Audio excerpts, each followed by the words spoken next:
আসসালামু আলাইকুম। সমাজ কুকিং অ্যান্ড ব্লগে আপনাদের স্বাগত জানাই। আশা করছি যে যেখানে আছেন আল্লাহর রহমতে সবাই ভালো আছেন, সুস্থ আছেন। আলহামদুলিল্লাহ আমি ভালো আছি।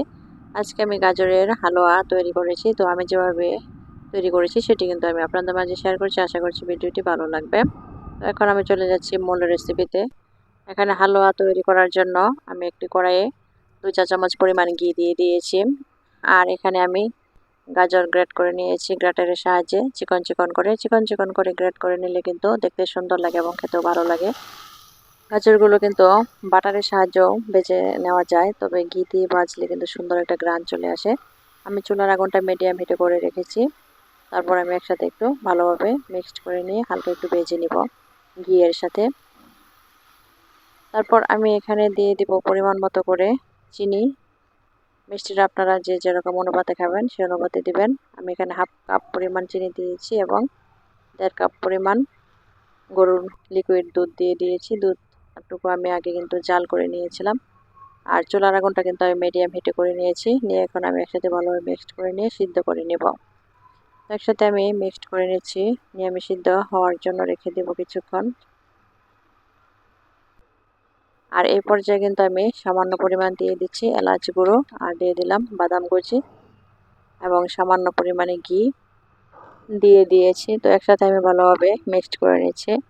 আমি এলাচ গুঁড়ো করে নিয়েছি, সামান্য একটু টেলে নিয়ে তারপর কিন্তু পাটায় পিষে আমি গুঁড়ো করে নিয়েছি। এলাচ গুঁড়োটা দিলে কিন্তু অসম্ভব রকমের একটা সুন্দর গ্রান চলে আসে। আর এখন আমি হাফ কাপ পরিমাণ গুঁড়ো দুধ দিয়ে দিলাম। গুঁড়ো দুধটা দিলে কিন্তু গাজরের যে হালুয়াটা হয় অসম্ভব রকমের মজা হয়। তো কিছুটা দানা দানা হবে, সমস্যা নেই, কিন্তু তারপরেও খেতে কিন্তু ভীষণ মজা হয়। একটা মালাইয়ের মতো তৈরি হয়ে যাবে এই গুঁড়ো দুধটা দেওয়াতে। তো আমি একসাথে ভালোভাবে সুন্দর করে মিক্সড করে নিচ্ছি এবং কোনো ভেজা ভেজা করে রাখবো না। আমি সুন্দর করে মিক্সড করে নেওয়ার পর কিন্তু একবারে শুকনো শুকনো করে উঠিয়ে নিব।